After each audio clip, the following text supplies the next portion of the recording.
Olá! Hoje nós vamos continuar a nossa disciplina de manejo e recuperação de áreas degradadas com a nossa terceira videoaula. Nós vamos falar hoje especificamente de recuperação de matas ciliares. Essa é uma temática muito importante e talvez uma das maiores demandas em recuperação de áreas degradadas. Nós sabemos que a ocupação humana nas áreas rurais, elas sempre buscam e procuram áreas próximas a corpos hídricos, a corpos de água superficial, que são essenciais para o desenvolvimento das atividades econômicas. Essas ocupações usualmente desmatam e degradam as matas ciliares para facilitar a captação de água e, com o passar do tempo, criam problemas de desestabilização do solo, de taludes e encostas de cursos d'água, e surge a necessidade da recuperação dessas áreas. Antes de tudo, é importante nós conceituarmos o que são matas ciliares. É o tipo de vegetação comumente com presença de hábito arbusto e arbóreo, que está presente às margens dos corpos de águas superficiais, em especial rios, riachos e córregos, que formam a comunidade biológica local que interage de modo especial com o componente ambiental do meio físico, no caso, o corpo hídrico. Ou seja, é interessante primeiro nós entendermos a questão da conceituação, Mata ciliar.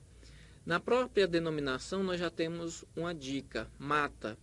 Mata sempre se refere à vegetação de um porte um pouco maior, como se fala, relacionado ao hábito arbóreo, ao hábito pelo menos arbustivo, que são aquele hábito da vegetação relacionado a caule, a fuste, árvores com maior altura e copas bem desenvolvidas e definidas. Por que esses hábitos, esses indivíduos se manifestam na margem dos rios? Porque são áreas de grande umidade e riqueza de nutrientes. Então ele atrai indivíduos mais exigentes em umidade, em pluviosidade e em nutrientes também, que são os indivíduos do hábito arbóreo. Também há a manifestação de outros hábitos, herbáceo, arbustivo, e são normalmente áreas com uma grande riqueza de biodiversidade. Atraem elementos da fauna de várias espécies, de várias famílias, e há uma relação muito próxima e importante ecologicamente com o curso d'água, com o próprio rio, porque são dois ambientes que se relacionam, com a contribuição de nutrientes, no depósito de galhos secos e mortos no rio, que geram uma fonte importante de carbono para os processos ecológicos aquáticos. A importância da mata ciliar nós podemos definir e especificar, além de todas as outras, nós vamos enfatizar 4 importâncias bem definidas. Elas contribuem significativamente para a qualidade e disponibilidade da água, porque, de uma certa maneira, elas impedem o assoreamento dos corpos d'água. Então diminui a turbidez e permite que, com a incidência solar mais significativa, os processos biológicos ocorram de uma maneira mais segura, uma maneira mais efetiva e equilibrada.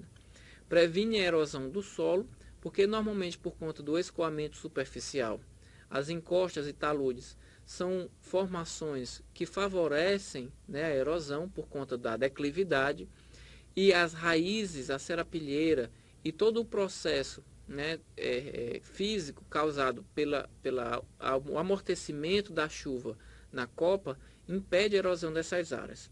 Permite um trânsito de biodiversidade. Na primeira imagem nós vimos a mata ciliar de Teresina, do Rio Puti. Então você vê sempre que elas criam corredores ecológicos de grande extensão e permitem a troca de biodiversidade entre espécies, da mesma espécie, intramaterial genético, e contribuem para a dinâmica ecológica dos corpos hídricos. Nessa imagem nós temos a comparação de duas áreas, de mata ciliar, de um lado, sem o desmatamento, e a gente consegue ver a infiltração da água no solo e a contribuição dessa infiltração gradual e lenta para a vida e manutenção do corpo hídrico, e de uma margem de rio sem mata ciliar. Então, a água escoa também, mas ela escoa com mais velocidade, e também carregando sedimentos. Então, vai prejudicar a qualidade da água do corpo hídrico. As matas ciliares e APP. APP são áreas de preservação permanente tipificadas pela Lei do Código Florestal, a Lei 12.651 de 2012. São áreas que, além das matas ciliares, né, são áreas que margeiam rios, áreas de topo de morro, de encostas. São áreas suscetíveis à degradação. Em linhas gerais, são áreas suscetíveis à degradação. Então, o Código Florestal protege essas áreas, independentemente de terem vegetação ou não. Mas no artigo 7º ele deixa claro a proteção para a vegetação presente nas áreas de preservação permanente. E diz que a vegetação situada em área de preservação permanente deverá ser mantida pelo proprietário da área, possuidor ou ocupante a qualquer título. Ou seja, ela não pode ser suprimida, ela não pode ser desmatada. Essa vegetação em áreas de preservação permanente ela é tão importante que, apesar de nós falarmos de vários métodos de recuperação na videoaula 2, somente 3 tipos de metodologias são permitidas pela legislação para a recuperação de áreas de preservação permanente. A condução da regeneração natural de espécies nativas, o plantio de espécies nativas e o consórcio de plantio de espécies nativas com a condução da regeneração natural, né? Então, esse plantio de espécies nativas também é muito conhecido como plantio de mudas. Você trabalha as mudas, produz as mudas e as implanta nas matas ciliares, né? E a condução da regeneração natural é favorecer que a natureza, né, instale processos ecológicos que possam regenerar essa vegetação das matas ciliares. A escolha da técnica adequada ela é muito importante e mesmo a aplicação adequada das técnicas para que nós possamos ter sucesso na recuperação dessas matas ciliares. Por exemplo, o plantio de espécies nativas, o plantio de mudas. Eu tenho primeiro que saber se o solo e as condições edáficas, né, as condições de solo, elas favorecem a manutenção e que essas mudas se sustentem, essas mudas não sejam levadas pelas chuvas, por exemplo, né? Então, alguns procedimentos são importantes para a regeneração natural, né, e para a condução da regeneração natural, que é uma das modalidades de preservação, de recuperação de áreas de preservação permanente. A proteção, quando necessário, das espécies nativas, mediante isolamento ou cercamento da área a ser recuperada, né, ou seja, eu vou cercar, eu vou fazer cercas, vou fazer cordões de isolamento para impedir o trânsito de animais de pecuária especialmente, né, bois, cabritos, cabras, cavalos, mulas, etc., que podem pisotear e danificar a vegetação. A adoção de medidas de controle e erradicação de espécies exóticas invasoras, de modo a não comprometer a área em recuperação. Um exemplo muito utilizado no passado para a recuperação de matas ciliares era o bambu, que é uma espécie exótica, né, e ela é uma espécie invasora que não favorece, né, a regeneração por espécies nativas. Então, é necessário muitas vezes, na verdade, pela resolução 429 do CONAMA, que é o que nós estamos vendo esses procedimentos, há necessidade de erradicar essas espécies exóticas que não são nativas do local, né, para favorecer, né, o desenvolvimento das espécies do local.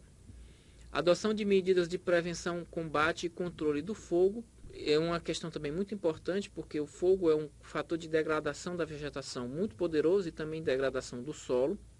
Há necessidade de retirada, né, de material, combustível, palha seca, etc. Adoção de medidas de controle da erosão, quando necessário. Prevenção e controle de acesso de animais domésticos, que nós já falamos. E a adoção de medidas para a conservação e atração de animais nativos de espessores de sementes, né, avifauna, etc. Alguns cuidados com as funções ambientais da APP. Na recuperação é preciso que se tenha atenção com esses cuidados, né, com essas funções ambientais, elas sejam preservadas. A estabilidade das encostas e margem dos corpos de água, a manutenção dos corredores de flora e fauna, a manutenção da drenagem e dos cursos de água, a manutenção da biota, a manutenção da vegetação nativa e a manutenção da qualidade das águas, né? são funções ambientais das matas ciliares que devem ser sempre levadas em conta no momento da recuperação. Ou seja, um exemplo muito clássico, eu não posso modificar o relevo de maneira para facilitar a agregação da vegetação, mas se isso no futuro possa, né, causar uma desestabilização da encosta e aí favorecer a degradação futura do solo, né? Outro tema importante, mas nós falamos sobre isso, sobre a função da vegetação na recuperação de áreas degradadas, é a diferença entre revegetação e reflorestamento, que são dois temas muitas vezes confundidos, né? São conceitos diferentes e é importante nós abordarmos ele na nossa temática. Reflorestamento consiste na atividade de replantar florestas que foram suprimidas por algum motivo em áreas que já possuíram cobertura florestal. Pode ser executado com espécies nativas ou exóticas. Aqui cabem algumas observações. Primeiro, pela própria composição da palavra, né? Reflorestamento, florestar de novo, né? Plantar florestas novamente. Então, em locais em que existiu floresta, existiu formações vegetais, de vegetação de floresta, né? Que foram suprimidas por conta de atividades agrícolas ou outras ocupações humanas, dependendo da necessidade ou do uso do solo, eu vou replantar essas florestas, independentemente do meu objetivo. Quando eu planto florestas, quando eu planto espécies de hábito arbóreo, em larga escala, eu estou praticando reflorestamento. Esse reflorestamento pode ser o que a gente chama de reflorestamento de produção, de florestas produtivas, como o eucalipto, que é uma espécie muito utilizada para florestas produtivas, o pinos e etc. Né? Então, eucalipto é uma espécie muito utilizada para reflorestamento e é um termo correto, porque eu estou plantando florestas. É uma atividade agrícola, né? Na verdade, é uma atividade silvícola, é uma atividade econômica de desenvolvimento rural, como muito semelhante na forma de uso e ocupação do solo, da agricultura, da pecuária. É uma atividade com fins econômicos, muitas vezes, mas que podem trazer benefícios ambientais. Ela pode ser utilizada, muito utilizada, na modalidade de reabilitação, da recuperação de área degradada. Eu dar um novo uso para as áreas, né? Não vou necessariamente permitir, né, o desenvolvimento ecológico, mas vou cessar a degradação com o plantio de uma floresta. É um método utilizado, sim, para a recuperação na modalidade reabilitação. Okay? Já a revegetação consiste no processo de reflorestamento de áreas degradadas que visa recuperação da vegetação de uma área conforme ela se comporta no bioma. Na verdade, ela pode ser um processo de reflorestamento, mas dependendo do bioma e da fisionomia da vegetação, ou seja, como a vegetação se apresenta, não necessariamente eu vou utilizar hábitos arbóreos, né?